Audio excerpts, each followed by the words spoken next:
बहुत पब्लिक मेरे को भी ये सोचते हैं कि आप इंडियन नेवी में हो क्या। जैसे मैं ज़्यादातर आज तक ऐसा कोई कंट्री नहीं है जिस कंट्री में मैं नहीं गया अभी तक। स्टार्टिंग में जब मैंने ज्वाइन किया तो बहुत ज़्यादा कभी देखा नहीं, एकदम से गया। इतना बड़ा शिप था, मेरा एजेंट के चक्कर में फंस गया था मैं। वो शिप ऐसा था, उसकी कंडीशन ऐसी थी कि उसमें होल हो रखे थे, मतलब वो कब डूब जाए वो मेरे को भी नहीं पता था। कि मतलब ये सोच लो कि मेरे को तो ऐसा लगता था कि मैं अपने घर कभी वापस जा ही नहीं पाऊंगा। हम सीरिया वापस आए डिस्चार्ज करने के लिए, तो पता चला कि ये शिप बिक रहा है। मतलब ओनर ने ये शिप बेच रहा है। वो क्यों बेच रहा है? क्योंकि वहाँ पे वार वगैरह होने वाला था, तो आपको समुद्र में 6 महीने नौकरी करनी है। अब वहाँ पे वार वगैरह होने वाले थे, हमारी टिकट वगैरह एजेंट ने दी और हम लोगों को गन लगा दी उसने।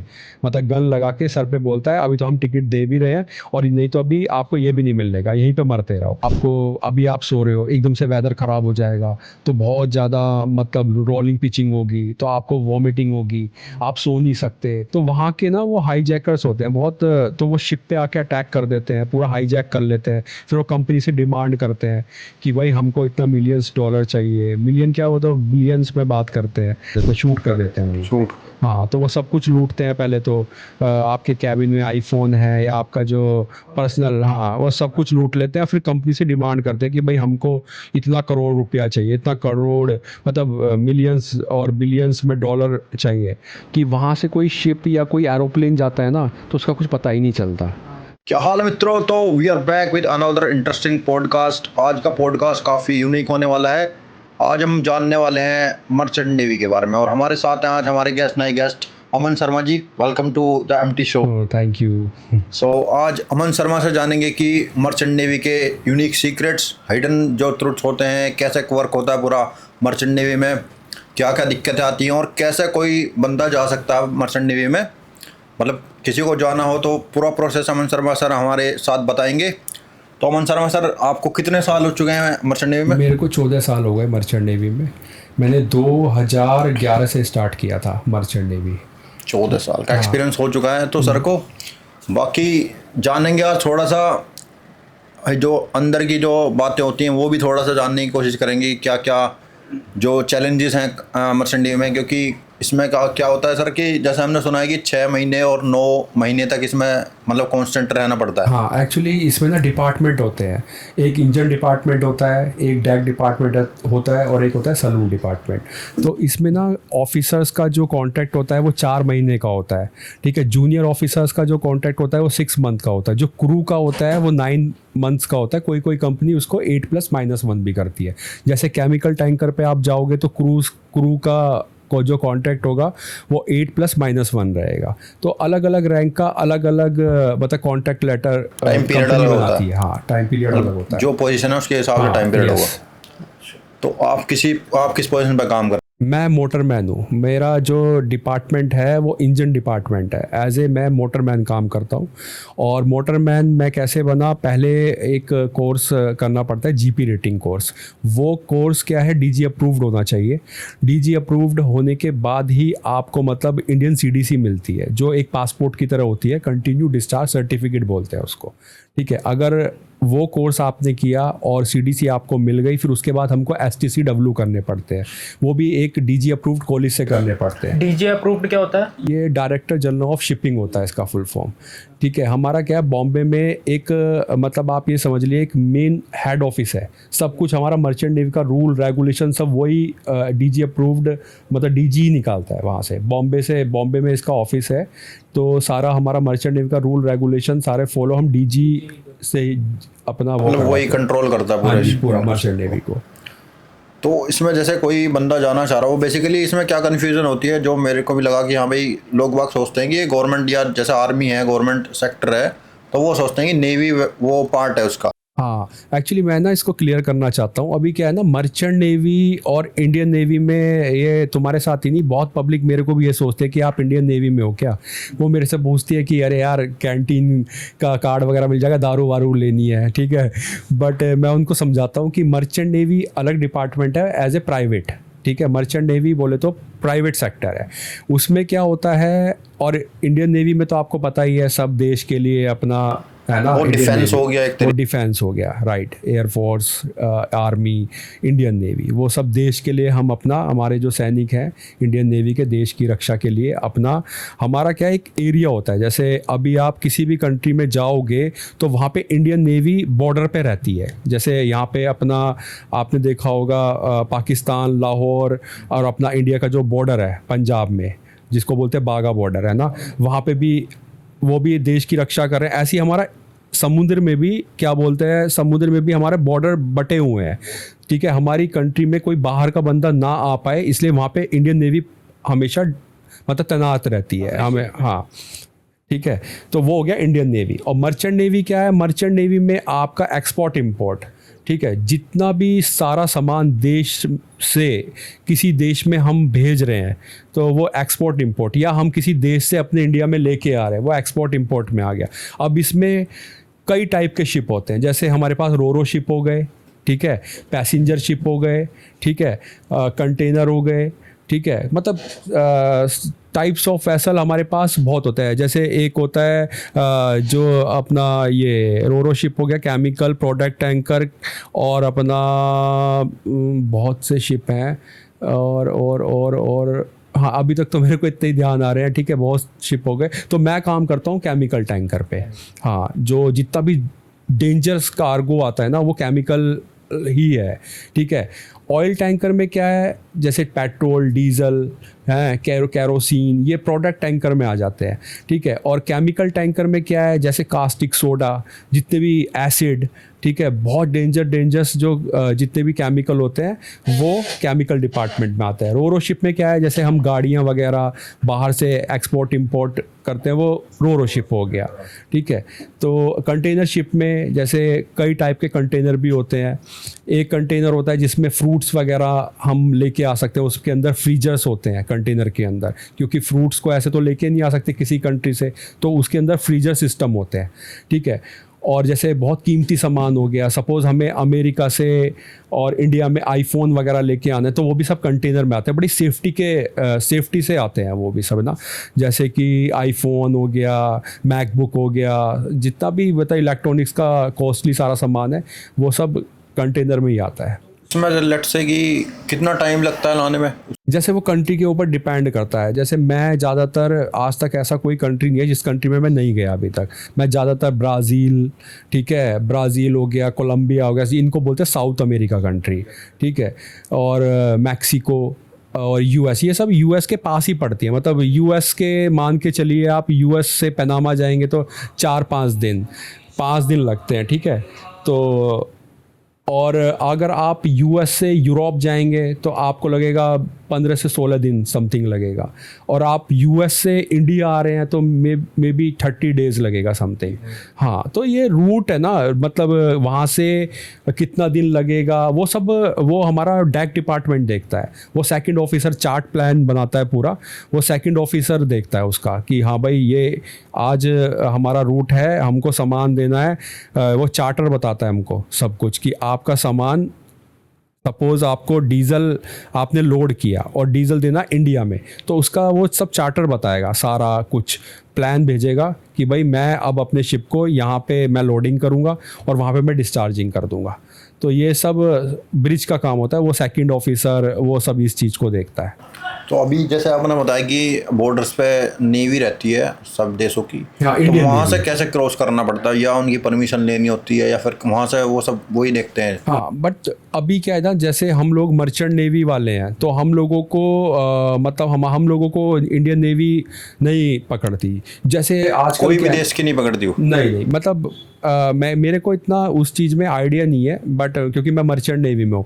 बट हम किसी कंट्री में जाते हैं ना तो इंडियन नेवी हो गई, जैसे मैं ब्राज़ील में जा रहा हूँ, ब्राज़ील में एंट्री कर रहा हूँ तो ब्राज़ीलियन नेवी अलग है। यूएस में, हाँ, यूएस में एंट्री कर रहा हूँ तो यूएस की नेवी वहाँ पे खड़ी है कि भाई हमारी कंट्री में कोई आ रहा है, तो वो सब शिप पे आते हैं, इमिग्रेशन करने के लिए आते हैं। प्रोसेस होता है वहाँ पे भी? हाँ, शिप के थ्रू आएंगे, छोटी सी बोट में आते हैं वो लोग, और फिर वो परमिट देते हैं कि ठीक है भाई, आप पूरे क्रू का सब कुछ नाम देखेंगे हाँ भाई ये इतने बंदे हैं। एक शिप में, हमारे शिप में 23 पर्सन रहते हैं, जिसमें डैक डिपार्टमेंट, इंजन डिपार्टमेंट और सलून डिपार्टमेंट, ठीक है, ये तीनों डिपार्टमेंट मिला के 23 से 24 बंदे होते हैं। तो वो सब लिस्ट लेके आते हैं, और कैप्टन, हमारे जो शिप के मेन हेड होते हैं कैप्टन होते हैं, ठीक है, और इंजन डिपार्टमेंट का चीफ इंजीनियर होता है। तो वो क्या करता है, इमिग्रेशन को, कैप्टन साहब क्या करते हैं, इमिग्रेशन को अपना शिप का क्रू लिस्ट देते हैं कि हमारे भाई ये बंदे हैं, ठीक है, और हमारा शिप ये कैरी करने के लिए आया, ये केमिकल हम कैरी करने के लिए आए, वो सब रिकॉर्ड होता है, वो सब चार्टर वगैरह। बेसिकली इमिग्रेशन प्रोसेस होता है वहाँ हाँ, यस, ऐसे आप जा ही नहीं सकते किसी कंट्री में। वही मैं जान रहा, बॉर्डर क्रॉस करोगे तो कुछ ना कुछ तो देखेंगे। ऐसे आप किसी कंट्री में जा ही नहीं सकते। तो उसमें पता कैसे लगता होगा कि बॉर्डर है यहाँ पर, मतलब जैसे उसमें तो पता लग गया ग्राउंड पे कि लाइनें खींची हुई हैं और ये लगे हुए हैं, तारे वगैरह लगी हुई हैं, तो वहाँ सी में कैसे पता लगता होगा? ये क्या है ना, जैसे हम किसी कंट्री में जाते हैं ना, तो वहाँ की मतलब हमारा ब्रिज में ना वो होता है, क्या बोलते हैं, रडार सिस्टम रहता है, रडार सिस्टम होता है, वो सब बताता रहता है कि हाँ भाई अभी कितना माइल्स बचा है, कितना माइल्स नहीं बचा है, ठीक है, तो वो सब दिखाता रहता है कि ये इतना माइल्स बचा है कि इस कंट्री में आने के लिए सपोज 1 दिन लग रहा है, कितने घंटे लग रहा है, तो वो सब ब्रिज वालों का काम है, ये है। ठीक है, तो एक और क्वेश्चन है मेरे पास। लेट्स से कि लोग बाग सोचते हैं कि काफ़ी टाइम तक रहना पड़ता है। लेट्स से आपको 1 महीना, मतलब जैसे आप निकले यहाँ से इंडिया से, तो 1 महीने तक शिप पे ही रहना पड़ता? नहीं, जैसे हमारा कॉन्ट्रैक्ट होता है 9 महीने का। नहीं, मतलब आप कहीं भी जा रहे हो तो वो कांस्टेंट 30 दिन का टाइम लगेगा उसके अंदर, तो वो 30 दिन आपको शिप में ही रहना पड़ता है, शिप चलता रहता है। वो मैं जान रहा हूँ कि आपको कैसा फील लगता है कि हाँ भाई कहीं बंद चुके हैं या फिर हम बंद हो चुके हैं? वो स्टार्टिंग में लगता था, हाँ, वो स्टार्टिंग में लगता, जब मैं स्टार्टिंग अपना कर रहा था, शिपिंग ज्वाइन कर रहा था, तो मैं एज ए ट्रेनिंग वाइपर ज्वाइन किया था ये शिप में। ट्रेनिंग वाइपर का सब काम होता है, अभी आपने देखा होगा, एकदम से आपको शिप में अगर काम करना तो मतलब नीचे से स्टेप से पूरा आपको ऊपर बढ़ना पड़ेगा।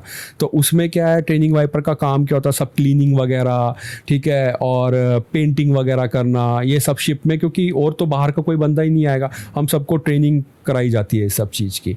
फिर उससे ट्रेनिंग वाइपर से फिर वाइपर बनना पड़ता है, फिर वॉच कीपिंग सर्टिफिकेट निकालनी पड़ती है, COP निकालना पड़ता है, उसके भी एग्ज़ाम होते हैं।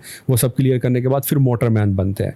तो मोटरमैन जब बन जाते हैं तो उसके बाद अपनी फिर ड्यूटीज़, एक रेस्पॉन्सिबिलिटी आ जाती है अपने ऊपर भी ना, अपने भी अपना जो वर्क होता है वो थोड़ा सा रेस्पॉन्सिबिलिटी वाला आ जाता है। को चलाने में आपका भी फिर हो जाएगा। हाँ, वो शिप को चलाने के लिए हम 24 पर्सन रहते हैं, चाहे वो डैक डिपार्टमेंट हो, चाहे वो सलून डिपार्टमेंट हो, चाहे वो इंजन डिपार्टमेंट हो। शिफ्ट होती होगी, हाँ, मतलब ये सब तीनों ही डिपार्टमेंट मिलके ही शिप चलाते हैं। ऐसा नहीं कि डैक वाले सिर्फ ऊपर से वो चला रहे हैं तो हमने इंजन दे दिया, मैं मैकेनिकल में काम करता हूँ तो नीचे से हमने इंजन दे दिया, और डैक वालों ने, भाई वो चीफ कुक जो है हमारा, जो खाना बनाता है, उसकी भी तो पूरा उसको भी ट्रेनिंग होगी पूरी। हाँ, वो भी तो हमारे लिए खाना बना रहा, तो अगर वो खाना नहीं देगा तो हम कैसे काम करेंगे? तो हम ये सब तीनों चीजें ना, तीनों डिपार्टमेंट मिलके ही शिप चलाते हैं। तो इसमें शिफ्ट वगैरह होती होगी, जैसे आधे बंदे? हाँ, इसमें ड्यूटीज वगैरह होती है। जैसे हम लोगों की क्या होती है, मैं सुबह 4 बजे मैं वॉच करने गया, सुबह 4 बजे अगर मैं वॉच करने गया तो 10-15 मिनट पहले हमको जाना पड़ता है रिपोर्ट करने के लिए, क्योंकि जिसको मैं रिलीव करूंगा, जो मेरी जगह पे मतलब जो काम कर रहा है उसको मैं रिलीव करूंगा, जाके 10-15 मिनट पहले जाना पड़ता है इंजन में। मेरे को इंजन क्या, डैक क्या, कहीं भी, मतलब तीनों डिपार्टमेंट में हमको 10 से 15 मिनट पहले जाना पड़ता है, ठीक है, उसको रिलीव करने के लिए। रिलीव मीन्स कि अब वो मेरे को हैंड ओवर करेगा सब कुछ कि भाई ये सब मशीनरी चल रही है और ये सब ट्रांसफ़र हो गया है। जैसे मैं अपना तो इंजन डिपार्टमेंट का ही बता सकता हूँ, वो मेरे को हैंड ओवर करेगा। फिर मेरा 4 से 8 बजे तक का टाइम रहेगा, ठीक है, सुबह 4 बजे से मेरा जॉब का टाइम है, सुबह 4 से 8 बजे का। फिर 2 घंटा ओवर टाइम भी करना पड़ता है। 8 बजे मैं ब्रेकफास्ट के लिए गया, ब्रश व्रश किया, फ्रेश अप हुआ, फिर मैं 9 बजे आया। फिर मैं 9 से कोई कंपनी 11 करवाती है, कोई बोलती है कि तुम सिर्फ ब्रेकफास्ट करके आ जाओ, और फिर 2 घंटा मतलब 10 बजे तक। फिर मेरे को फिर शाम को 4 बजे से 8 बजे तक जाना था, मतलब एक दिन में मेरे को 10 घंटा जॉब करनी है।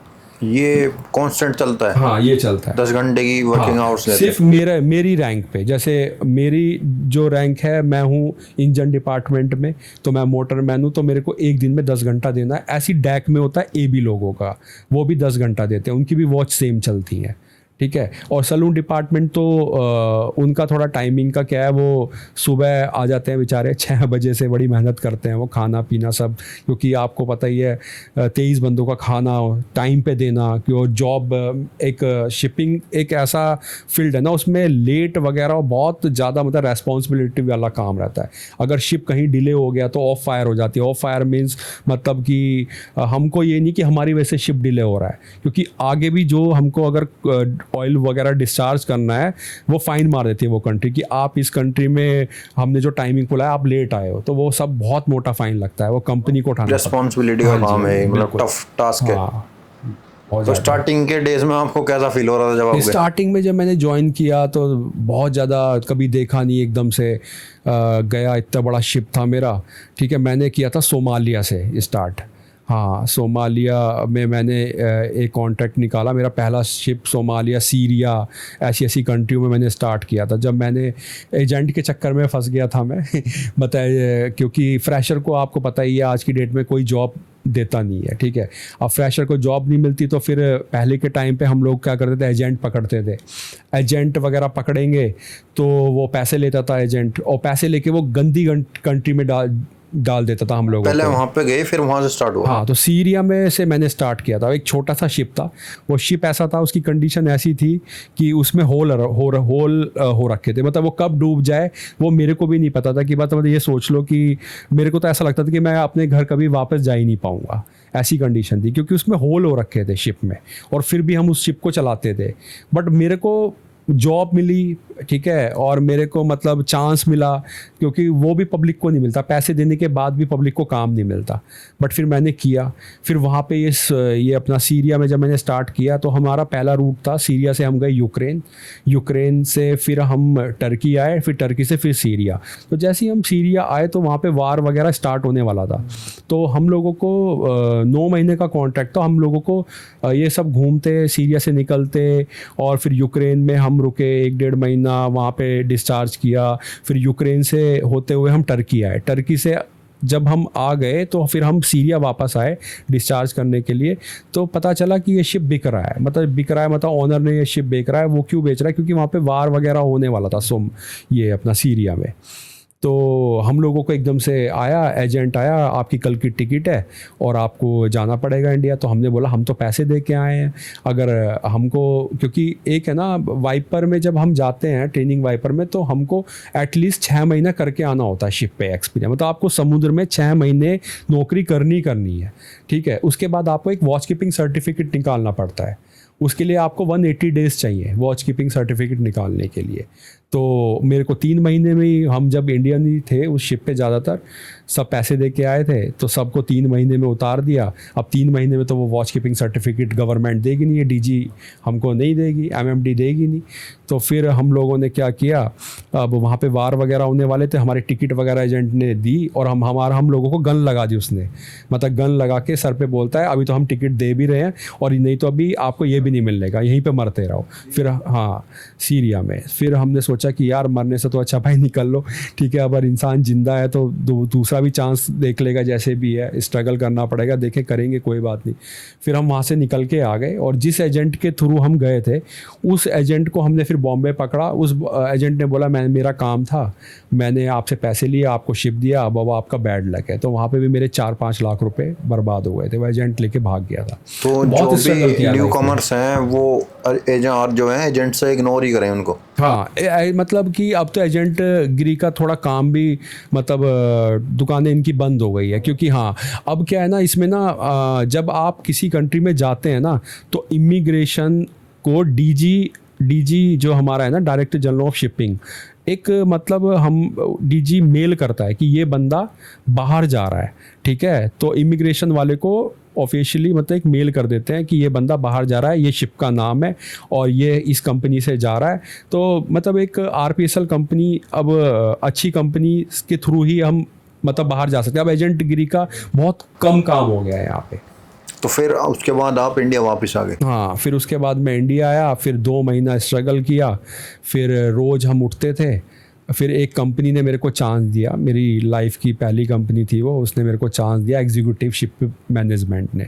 उसने मेरे को बोला कि ठीक है अमन, हम आपका इंटरव्यू लेंगे और आपको ना एक C1D वीज़ा, मतलब वो शिपिंग में जितने भी हम सीमैन हैं उनके लिए एक C1D वीज़ा होता है। उसका C1D वीज़ा क्या होता है, वो अमेरिका में एंट्री करने के लिए C1D वीज़ा होता है।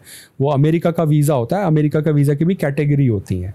हाँ, H1 वो सब बिजनेस कोई करने जा रहा है, कोई टूरिस्ट जा रहा है तो टूरिस्ट वीज़ा। हम लोगों का सीमैन है ना, हम लोगों को सीमैन को अलग ही वीज़ा होता है, तो हम लोगों का C1D वीज़ा होता है। तो कंपनी ने मेरे सामने शर्त रखी, आपको ये C1D वीज़ा निकालना पड़ेगा, अदरवाइज़ आपने इसको निकाल लिया तो हम आपको जॉब दे देंगे। अगर वो आप फेल हो गए C1D वीज़ा में तो फिर हम आपसे जॉब, मतलब आपको जॉब नहीं दे पाएंगे। तो फिर मैंने उसकी तैयारी की C1D वीज़ा के लिए। एग्ज़ाम देना पड़ता है उसका? हाँ, एग्ज़ाम नहीं, मतलब इंटरव्यू होता है। हाँ, मतलब इमिग्रेशन ऑफिसर आपसे इंटरव्यू लेता है, भाई आप क्यों जाना चाहते हो, आपका कोई अमेरिका में जान पहचान का तो है नहीं। अब क्या करते हैं ना, अमेरिका में वो सब डॉलर मिलता है ना, तो सब क्या करते हैं, सब मतलब वहाँ पे भागना चाहते हैं। डॉलर वैल्यू मतलब ज़्यादा है आपने उसकी। ये देखा होगा, मैक्सिको के थ्रू जा रहे हैं, पनामा के थ्रू जा रहे हैं, वहाँ पे सेटल होने के लिए डंकी, ये ऐसा ही शाहरुख खान की पिक्चर भी आई थी। तो इसलिए सब वहाँ पे सेटल होना चाहते हैं। तो इसलिए क्या है, बहुत टफ हो गया अभी वो वीज़ा लेना भी बहुत टफ कर दिया, क्योंकि इंडियंस लोग भी काफ़ी भाग जाते हैं वहाँ पे। भाग जान मीन्स मतलब वहाँ पे इमिग्रेंट्स बहुत हैं। हाँ, यस। तो फिर वो वीज़ा निकाला, इमिग्रेशन ऑफिसर ने मेरे से क्वेश्चन पूछा कि अच्छा आप फ़र्स्ट टाइम जा रहे हो? मैंने बोला यस सर, मैं फ़र्स्ट टाइम ज्वाइन कर रहा हूँ। अच्छा, आपको एक्सपीरियंस नहीं है? मैं बोला नहीं सर, मेरे को एक्सपीरियंस नहीं है। तो उसने मेरे से बहुत से क्वेश्चन पूछे, मैंने सब उसके आंसर दिए। तो मेरा लक अच्छा था, मेरे को फ़र्स्ट टाइम में US का 5 साल का वीज़ा मिल गया था। उसको C1D वीज़ा बोलते हैं, जो हम लोगों को सीमैन के लिए होता है। सीमैन के लिए जो वीज़ा होता है C1D वीज़ा बोलते हैं जिसको हम, मतलब उसका पर्पस क्या है ना कि वो ट्रांजिट वीज़ा होता है। आप अमेरिका में बाहर घूमने जा सकते हो, ठीक है। अगर आपके पास वो वीज़ा नहीं है तो आप अमेरिका में वो पैर भी नहीं रख सकते। मतलब आप शिप के थ्रू तो जा सकते हो, मतलब शिप में तो हो आप, बट आपको बाहर निकलने नहीं दिया जाएगा, आप बाहर घूमने नहीं जा सकते, बस शिप के अंदर ही रहोगे। अगर आपके पास वीज़ा है तो आप मतलब C1B वीज़ा जो, हाँ C1D वीज़ा है तो आप बाहर घूम के आ सकते हो, वॉलमार्ट में जा सकते हो, ठीक है। मतलब कहीं भी US में कहीं घूम सकते हो जब तक आपका शिप वहाँ पे बर्थ किया हुआ है, बस ये है। तो वहाँ से आपका जर्नी स्टार्ट हो गया था। हाँ, फिर मेरे को चांस मिला वहाँ से। फिर मैंने 3 कॉन्ट्रैक्ट मारे एनर्जी में, एग्जीक्यूटिव में। एग्जीक्यूटिव ने मेरे को चांस दिया तो फिर मैंने वहाँ पे 3 कॉन्ट्रैक्ट मार के फिर मैंने कंपनी चेंज कर ली थी, क्योंकि एग्जीक्यूटिव में थोड़ा सैलरी कम था। फिर हर कोई यार पैसा बाहर कमाने जाता है तो थोड़ा पैसा, हाँ 2 पैसे फालतू मिलते हैं उसी के लिए जाता है। तो फिर मैं एनर्जी में आ गया। एक एनर्जी भी बहुत बड़ी कंपनी है शिपिंग में, मतलब जो केमिकल, वो मैनिंग कंपनी है, मतलब मैनिंग करती है काफ़ी कंपनियों की, बहुत बड़ा नाम है एनर्जी का आज की डेट में। तो मैंने 10 साल कंटिन्यूस एनर्जी में निकाले। फिर उसके बाद मैं MMSI में चला गया, वो भी बहुत बड़ी कंपनी है। और बस अभी मैं MMSI में ही जॉब कर रहा हूँ एज ए मोटरमैन।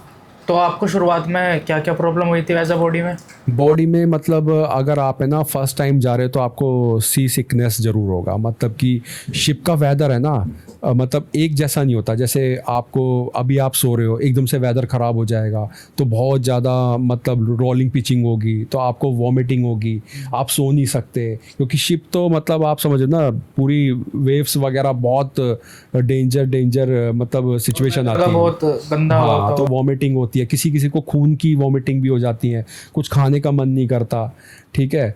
और ये सबसे बड़ी प्रॉब्लम है। मतलब वो फिर धीरे धीरे करके आदत बन जाती है, ठीक है। उसमें क्या होता है, थोड़ा लाइट खाना खाना पड़ता है, सो नहीं सकते आप, मतलब ये भी बहुत बड़ी प्रॉब्लम है। अभी आप सोचो जॉब पे तो जाना ही है, वो तो टाइम टेबल है जॉब का कि इतने बजे 4 बजे सुबह उठना है तो जाना ही है। बट जब बंदा सोएगा ही नहीं, क्योंकि वेदर ख़राब है, उसमें कुछ नहीं कर सकते, क्योंकि दूसरा बंदा भी जॉब कर रहा है ना, उसको रिलीव करने जाना होता है। तो डॉक्टर की टीम वगैरह रहती है? नहीं, हमारे यहाँ पे डॉक्टर नहीं होता हमारे यहाँ पे। इसलिए ना जब हम शिपिंग में जाते हैं, मतलब शिप में जाते हैं, तो हमारा मेडिकल होता है। वो मेडिकल भी मतलब DG अप्रूव्ड ही डॉक्टर होना चाहिए, ठीक है, मैंने जैसे आपको बताया था DG approved director general of shipping के सब गाइडलाइंस सब वही फॉलो करना चाहिए डॉक्टर को। तो डॉक्टर क्या करता है, वो डीजी अप्रूव्ड होना चाहिए, तो वो पूरी बॉडी का आपका चेकअप करेगा, मतलब कि पूरी बॉडी आपका चेकअप करेगा, आपका आइज़ का, टीथ का और LFT KFT सब पूरा ऑल अच्छे से चेकअप होगा। अगर आपकी किडनी में प्रॉब्लम है वो सब पता चल जाता है, आपके अगर स्टोन निकल गया तो वो सब अल्ट्रासाउंड में सब पता चल जाता है। जब तक आप फिट हैं, जब तक आप मर्चेंट नेवी में जॉब कर सकते हैं, अगर आप फिट नहीं है तो आप शिप में जा ही नहीं सकते। क्योंकि आजकल बहुत ज़्यादा मतलब बॉडी में दिक्कतें चल रही हैं। हाँ। तो जैसे कि अगर पथरी का ही ले लो, तो पथरी अगर हो गई तो फिर उसके लिए क्या करना पड़ेगा? जॉब हाँ, उसके लिए अगर सपोज अभी तो हम मेडिकल करवा के जा रहे हैं शिप में, तो उसमें तो मेडिकल में तो आती नहीं है। अगर सपोज शिप पे पथरी हो गई, आपके स्टमक में पथरी स्टोन आ गया, तो फिर क्या करना पड़ेगा, उसको पेन होगा। फिर वहाँ पे ना हमारे यहाँ पे शिप में कैप्टन साहब होते हैं, मतलब जो सबसे बड़ी रैंक हमारे कैप्टन सर की होती है, और उनके नीचे मतलब हमारे एक सेकंड ऑफिसर होते हैं, ठीक है, उनको सब थोड़ा ट्रेनिंग दी जाती है मेडिकल के बारे में, थोड़ी मेडिसिन वगैरह होती है शिप पे, कि जैसे कि अगर आपको खांसी जुकाम हुआ, ठीक है, आपके टीथ में मतलब नॉर्मल टाइप की जो मेडिसिन वगैरह होती हैं, तो इनसे काम, जो अगर आपको कोई बिग प्रॉब्लम हो गई, बिग प्रॉब्लम के लिए फिर आपको कंपनी को बताना पड़ता है। कैप्टन साहब क्या करेंगे, वो कंपनी में मेल करेंगे कि भाई ये सपोज़ मैं बीमार हो गया, मेरा हाथ कट गया या मेरा पैर में प्रॉब्लम हो गई या मेरा फ्रैक्चर हो गया, तो वो कंपनी को मेल करेंगे कि भाई ये काम करा था, इसके हाथ में फ्रैक्चर हो गया। तो अब फिर कंपनी मेल करेगी, ठीक है, वो एजेंट आएगा लेने के लिए, तो जिस कंट्री में शिप जा रहा है, ठीक है, उस कंट्री में वो एजेंट लेने के लिए आएगा, वो वहाँ पे के डॉक्टर को दिखाने लेके जाएगा। अदरवाइज जैसे अभी आपने बोला इंडिया से मेरा को अमेरिका जाना है, 30 दिन का वे है, और इस टाइम में अगर आपके चोट लग गई तो आप कुछ नहीं कर सकते उसमें, है ना, तो आपको ऐसे ही मतलब सब कुछ झेलना पड़ेगा शिप में। आदमी की अगर उसमें सीधी सी कंडीशन हो गई तो उसमें फिर क्या करते हैं ना, बहुत ज़्यादा सीरियस कंडीशन होती है, तो हम देखते हैं कि जैसे अभी क्या है ना, हम किसी कंट्री से दूसरी कंट्री जा रहे हैं, तो कंट्री तो सब आपस में मिली हुई होती है, तो देखते हैं कि उसके पास में अभी कौन सी कंट्री आने वाली है, तो फिर वो कंपनी वहाँ से मतलब एजेंट को ढूंढती है कि भाई हमारे बंदे को ये सीरियस प्रॉब्लम हो गई और ये हार्ट अटैक हो गया, कुछ भी हो गया। तो कभी कभी क्या करते हैं, हेलीकॉप्टर आ जाता है ना, कंपनी प्रोवाइड करा देती है हेलीकॉप्टर वगैरह, तो उसमें मतलब लेके चले जाते हैं, होती हैं कि हाँ भाई बंदा बच सकता है। तो बाकी जैसे चैलेंजेस क्या आते हैं कि हाँ भाई कभी कभार जैसे बॉर्डर क्रॉस कर रहे हो, कुछ घटना हुई है आपके साथ? अच्छा, मेरे साथ कोई घटना तो आज तक कभी नहीं हुई, बट एक बार ऐसा हुआ था कि जैसे हम ना सोमालिया क्रॉस कर रहे थे, तो जब हम सोमालिया क्रॉस कर रहे थे तो वहाँ पे पायरेट्स वगैरह ना अटैक कर देते हैं शिप को, मतलब हाईजैक करने के लिए। आपने सुना होगा आजकल, मतलब सोमालिया एक देश, एक कंट्री है, उसमें सारे मतलब क्या है ना, जब शिप क्रॉस करता है सोमालिया क्रॉस करके, और हमको ना दूसरी कंट्री जाने के लिए वो थोड़ा शॉर्टकट रास्ता है सोमालिया, तो हर कोई कंपनी ये चाहती है कि पेट्रोल डीजल लगता है ना, HFO से शिप चलता है, मतलब हैवी फ्यूल ऑयल होता है ब्लैक कलर का, उससे शिप चलता है। अगर वो शॉर्टकट रास्ता है तो उसको क्रॉस करके जाना पड़ता है एक कंट्री से दूसरी कंट्री, तो वो बीच में सोमालिया पड़ेगा, तो वो क्या करता है, तो वहाँ के ना वो हाईजैकर्स होते हैं बहुत, तो वो शिप पे आके अटैक कर देते हैं, पूरा हाईजैक कर लेते हैं, फिर वो कंपनी से डिमांड करते हैं कि भाई हमको इतना मिलियंस डॉलर चाहिए, मिलियन क्या, वो तो बिलियंस में बात करते हैं, ठीक है। तो फिर हाईजैक करके वो अपने ही कंट्री में ले जाके एक जगह पे शिप को खड़ा करवा देते हैं। फिर वो घर पे क्या है, किसी से फ़ोन वगैरह बात नहीं कर सकते आप, ठीक है। फिर जो वो बोल रहे हैं वैसा ही हमको करना पड़ता है, उनके सामने ज़्यादा ओवर स्मार्ट नहीं बनना है कि कोई फाइट करेगा, वो सीधा मार देते हैं, शूट कर देते हैं वहीं शूट। हाँ, तो वो सब कुछ लूटते हैं पहले तो, आपके कैबिन में आईफोन है या आपका जो पर्सनल, हाँ, वो सब कुछ लूट लेते हैं। फिर कंपनी से डिमांड करते हैं कि भाई हमको इतना करोड़ रुपया चाहिए, इतना करोड़ मतलब मिलियंस और बिलियंस में डॉलर चाहिए। तो फिर कंपनी मतलब दोनों में आपस में बात होती है, वो कंपनी अगर प्रोवाइड करा देती तो वो हमको छोड़ भी देते हैं, नहीं देती तो फिर वो ऐसे ही हरासमेंट करते रहते हैं, मारते रहते हैं, मार भी देते हैं। हाँ, मार भी देते हैं। अभी भी होता है वो? हाँ, वो अभी भी होता है, वो फिर कंटिन्यू तो चल रहा है। अवॉइड करते होंगे वो वाला रूट। नहीं नहीं, वो जाना पड़ता है, क्योंकि उसमें क्या है, अब कंपनी ना सिक्योरिटी गार्ड वगैरह देने लगी। सिक्योरिटी गार्ड क्या है ना, उनके पास गन वगैरह होती हैं, ठीक है, और मतलब वो अपना ना 4-5 बंदे आते हैं गन वगैरह लेके, और अच्छे अच्छे मतलब वेपन्स होते हैं उनके पास। तो वो क्या करते हैं, वो अपनी ड्यूटी करते हैं, जैसे एक सुबह से 6 बजे से लेके 12 बजे तक करेगा, ठीक है, 2 बंदे, एक स्टारबोर्ड साइड में रहेगा, एक पोर्ट साइड में रहेगा, ठीक है। तो वो कोई भी अगर कोई भी बंदा अगर आ रहा है, कोई बोट आ रही है, तो वो सीधा शूट करते हैं उनको।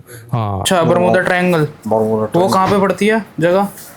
बरमूडा ट्रायंगल में आज तक तो मैं गया नहीं, बट ऐसा बोलते हैं जो मेरे सीनियर्स वगैरह हैं, वो सब बोलते हैं कि वहाँ से कोई शिप या कोई एरोप्लेन जाता है ना, तो उसका कुछ पता ही नहीं चलता। ऐसा बस इतना ही मैंने सुन रखा है, बट मैंने आज तक कभी फेस नहीं किया ना, हम कभी उस रूट पे गए हैं। मेरी कंपनी तो कोई आज तक कोई शिप गया नहीं, तो मेरे को इसके बारे में तो खैर ज़्यादा नॉलेज है नहीं, बट इतना पता है कि वहाँ से कोई प्लेन वगैरह नहीं जाते, कोई शिप वगैरह, मतलब कंपनी वगैरह उधर कोई अवॉइड ही करते हैं वहाँ पे, उधर की साइड में हम जाते ही नहीं। मेरी कंपनी के तो शिप गए नहीं। आपने कभी डूबते हुए देखा शिप को?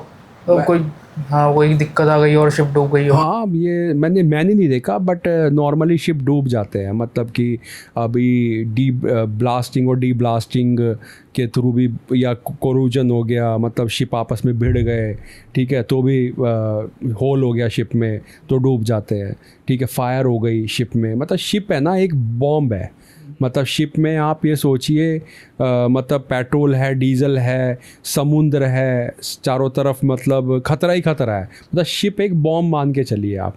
उसको चलाने के लिए एक मतलब बहुत ज़्यादा एक्सपीरियंस होना चाहिए, वो चाहे ट्रेनिंग वाइपर से लेके कैप्टन तक हो, और कैप्टन से लेके मतलब जूनियर इंजीनियर जितने भी सब शिप पे आएंगे ना, उनको ट्रेनिंग अच्छे से दी जाती है, वही शिप चला सकते हैं। मतलब फ्रेशर भी आते हैं, जैसे फ्रेशर वगैरह, जूनियर वगैरह आते हैं, ट्रेनिंग वाइपर वगैरह आते हैं, तो उनको ना हमेशा मतलब अकेले उनको काम नहीं दे सकते आप, क्योंकि कुछ गलती ना कर दें। शिप पे अगर छोटी सी भी गलती होगी ना, तो डूबने के चांसेस बहुत ज़्यादा होते हैं। एक छोटी सी भी गलती 23% की कब जान ले पता नहीं चलेगा।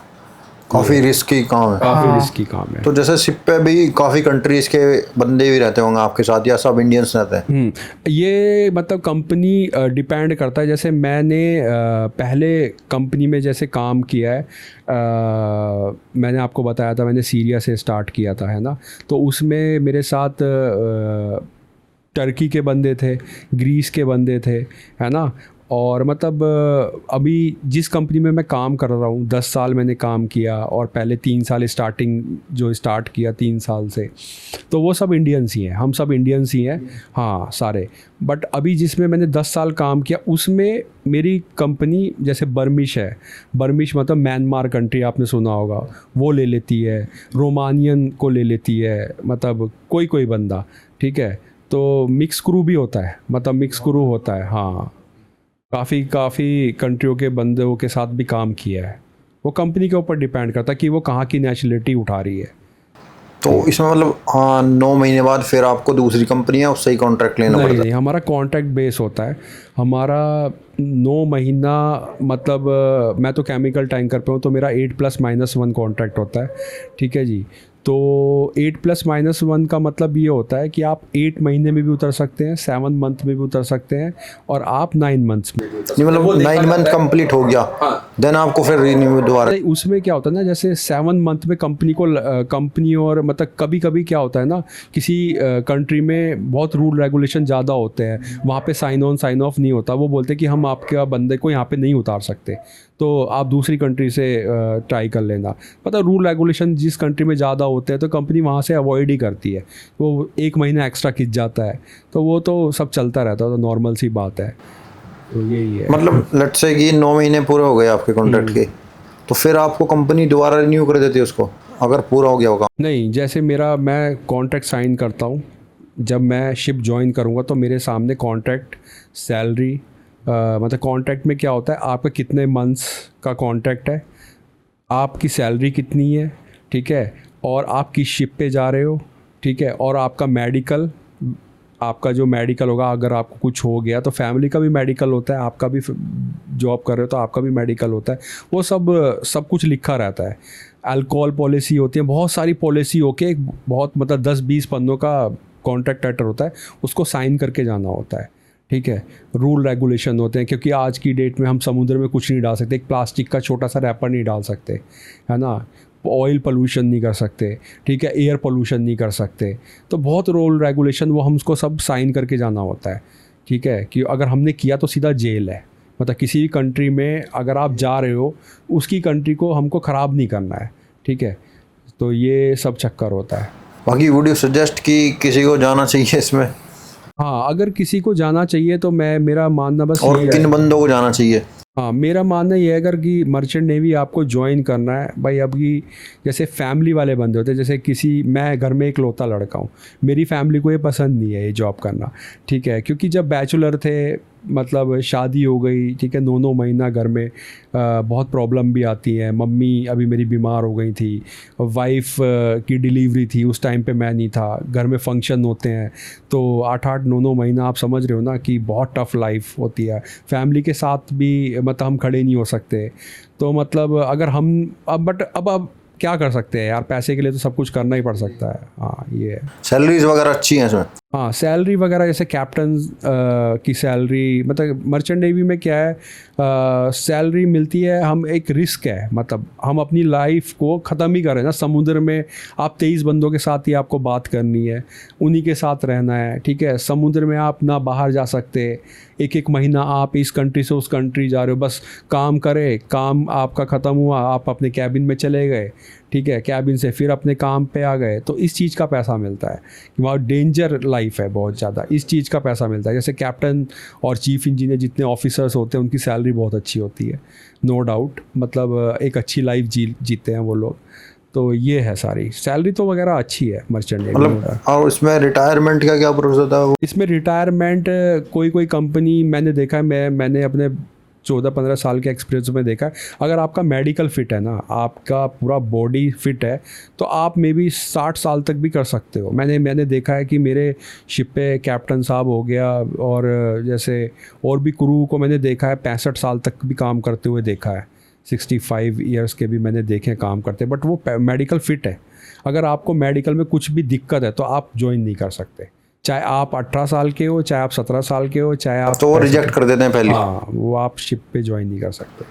तो रिफ्रेशमेंट के लिए क्या होता है? रिफ्रेशमेंट के लिए क्या होता है? लेट्स से आपने अपनी शिफ्ट पूरी कर ली। हाँ, उसके लिए हमारे मतलब शिप में जिम होता है, हाँ, टीटी होता है खेलने के लिए, ठीक है, और मतलब प्ले ये होता है, PS4 होता है, PS5 हो गया, कैरम बोर्ड वगैरह, वो सब कोई जिम करता है, किसी को दौड़ना पसंद, ट्रेडमिल पे वो दौड़ता है, ठीक है, टीटी खेलते हैं पब्लिक आपस में बैठ के, जैसे कभी बैठ गए आपस में तो ताश के पत्ते खेल लिए, तो ये सब मतलब चलता रहता है। ऑफ वगैरह कुछ नहीं रहता?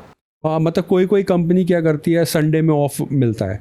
हाँ, किसी बट कंपनी शिप में। पे हो जब ऑफ नहीं मिलता?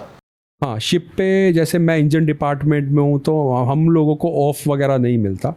ठीक है, डेक डिपार्टमेंट में क्या है, जैसे शिप चल रहा है और लॉन्ग सेलिंग है, जैसे आप अमेरिका से इंडिया जा रहे हो, ठीक है, देख रहे हो कि हाँ भाई ट्रैफिक वगैरह नहीं है, कुछ भी है, सब स्मूथ चल रहा है, तो उनको संडे की छुट्टी मिल जाती है। बट इंजन डिपार्टमेंट में आपको, अगर मेरा UMS जहाज़ नहीं है, अनमैन्ड जहाज नहीं है, तो मेरे को शिप मतलब कंटिन्यू वॉच करनी पड़ेगी। वो चल रहा है तो देखना ही पड़ेगा, हाँ कैसी जी, बात है। हाँ, क्योंकि मशीनरी को आप अकेला छोड़ नहीं सकते, कब मशीनरी कौन सी बिगड़ जाए, कहाँ पे लीक हो जाए, कोई सा पाइप फट जाए, है ना, कुछ स्पिल हो जाए, वो सब हमको मतलब देखना ही पड़ता है। वो देखना ही पड़ेगा, कैसी बात है।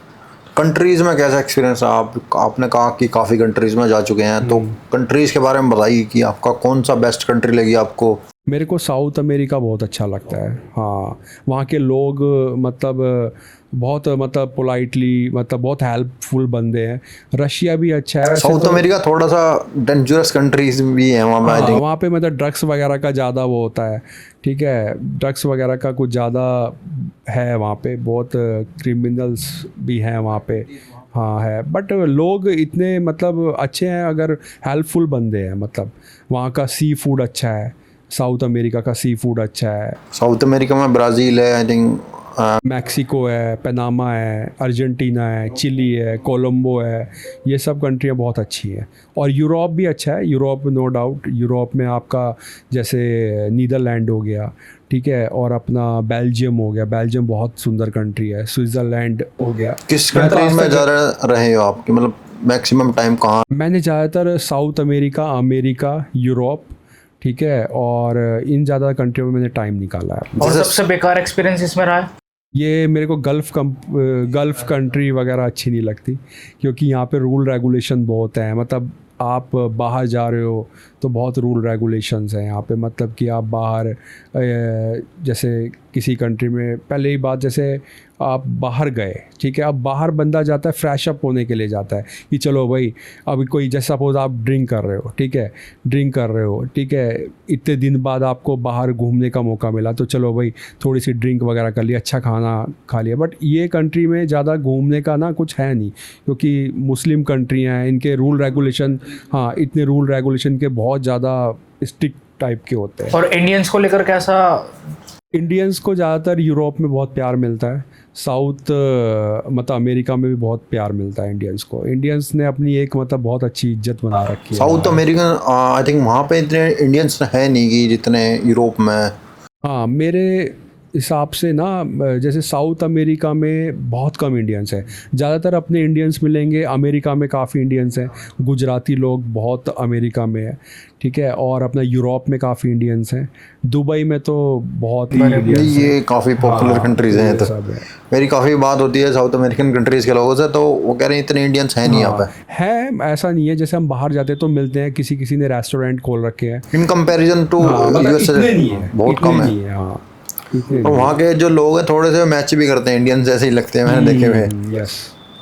तो मतलब जैसे शिप पहुँच गया वहाँ आपके पास, तो वो कितना टाइम होता है कि घूमने के लिए, 1 या 2? हाँ, वो ये तुमने अच्छा क्वेश्चन पूछा। जैसे सपोज है ना, जैसे हम लोगों के, मैं केमिकल टैंकर पे हूँ, तो केमिकल टैंकर में टैंक होते हैं बड़े बड़े, जिसमें कि हम केमिकल लोड करते हैं।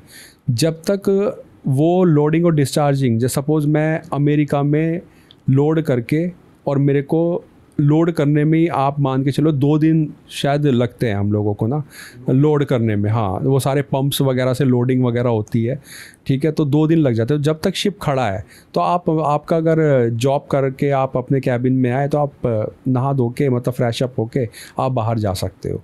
बट शिप निकलने वाला है, शिप सपोज निकलने वाला है, उसके 4-5 घंटे पहले ही आपकी शोर लिफ्ट बंद हो जाती है। उससे पहले ही कैप्टन साहब बता देंगे कि भाई अब कोई बाहर नहीं जा सकता। तो वो लोडिंग का टाइम पीरियड होता है, उस टाइम आप घूम सकते हैं। हाँ जी, हाँ जी, ये तो फर्स्ट टाइम आपने देखा होगा शिप कितना बड़ा लगता है देखने में, वो कैसा? मतलब आप है ना, शिप अगर आप फर्स्ट टाइम आगे जाओगे ना तो आप ये लगोगे कि किसी मतलब 5 स्टार होटल में आ गए, है ना। मतलब हमको सब कुछ अच्छी फैसिलिटी मिलती है, खाना अच्छा मिलता है, ठीक है, नो डाउट, बट खाना सब फ्रोज़न होता है, मतलब सब फ्रीजर में रखा रहता है। तो गाइस यही था आज के पॉडकास्ट में, मर्चेंट नेवी के बारे में हमने सारे क्वेश्चन पूछ लिए। आपके कोई क्वेश्चन हो तो नीचे कर सकते हैं। और अमन शर्मा सर जो है हमारे साथ, काफ़ी अच्छा पॉडकास्ट रहा। मर्चेंट नेवी के बारे में हमने A to Z चीज़ें पूछ ली हैं। प्रोसीजर के बारे में बताया उन्होंने कि काफ़ी चीज़ें चेंज हो चुकी हैं, तो आप वेबसाइट पर जाकर आप चेक कर सकते हैं। बाकी सर आप कुछ फाइनल कहना चाहेंगे?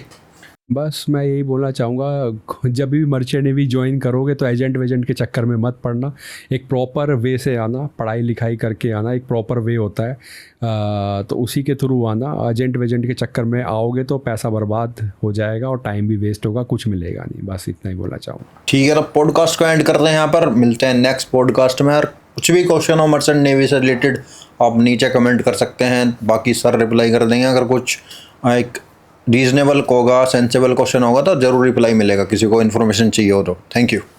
Okay, thank you.